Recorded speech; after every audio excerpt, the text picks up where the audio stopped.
Bueno, llevan horas diciéndole a la gente, obviamente mentiras, horas que 7 organismos autónomos desaparecen por corrupción. La desaparición de los 7 organismos es gravísima. La Comisión Nacional de Hidrocarburos, la Comisión Reguladora de Energía, Coneval, todos es gravísima. Pero hay una en particular, el INAI, al que desaparecen por corrupción, sí, pero por la de ustedes, por haber descubierto la corrupción de este gobierno. Andrés Manuel llegó hace 6 años. Bien pudo haber desaparecido el INAI si no le parecía. Lo que no le pareció fue lo que descubrieron. Y por eso aquí están los datos. Gracias a Dios los números no mienten. Gracias al INAI, gente que nos ve en cada uno de nuestros distritos y a quienes siempre nos vamos a deber, gracias al INAI se descubrieron los más de 17,000 millones de pesos de fraude en Segalmex. Gracias al INAI se descubrieron los 400 aviadores que tenían en Segalmex. Gracias al INAI se descubrió un contrato plurianual por 245 millones de pesos para arrendamiento de una compañía que ni siquiera tenía empleados registrados en el Seguro Social.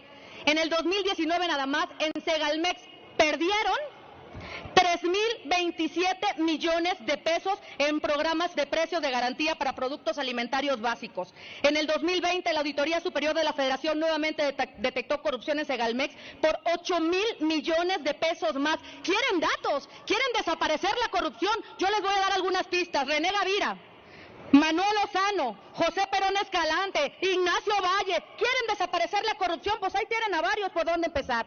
Además, gracias al INAI se descubrieron, pero muchísimas cosas más, como la red de tráfico de influencias de Andy Bobby. ¿Cómo olvidar esa pareja? Andy Bobby y Almícar, y los contratos para surtir medicinas de gobiernos de Morena por casi 500 millones de pesos. Además, las asignaciones amañadas por 2,000 millones de pesos para surtir balastro al Tren Maya, una empresa que no podía ni mandar Azulejo, 2,000 millones de pesos. Pero además el conflicto de intereses, que yo creo que esa es una de las partes, o ese es el momento en el que decidieron destrozar al INAI y todo lo que supiera o pudiera parecer transparencia en este país, cuando se descubrió el conflicto de intereses entre Pemex y esta empresa, Baker Hughes, en la que además la esposa de José Ramón contaba con un contrato por 151 millones de pesos, que además, gracias a esos 151 millones de pesos, le prestaron una casita gris en Houston que conocimos todos, ¿verdad?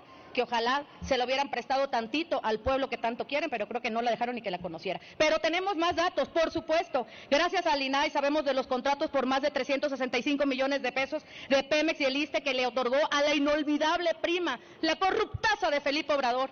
Y otro más, cereza de pastel, de corrupción, que lo que acaban de obligar a hacer al INAI antes de desaparecerlo es inaudito. Manuel Bartlett, uno de los hombres más corruptos, yo creo que de la era moderna. Claro, hoy patriota gracias a que lo ungió Morena, cereza de pastel. Declaración patrimonial reporta 60 millones de pesos y resulta que le descubren propiedades, 25 propiedades, 23 casas y 2 ranchos por 800 millones de pesos. Esas son las propiedades nada más de Manuel Bartlett. Pero aparte, 4 predios en la Riviera Maya que suman 164 hectáreas.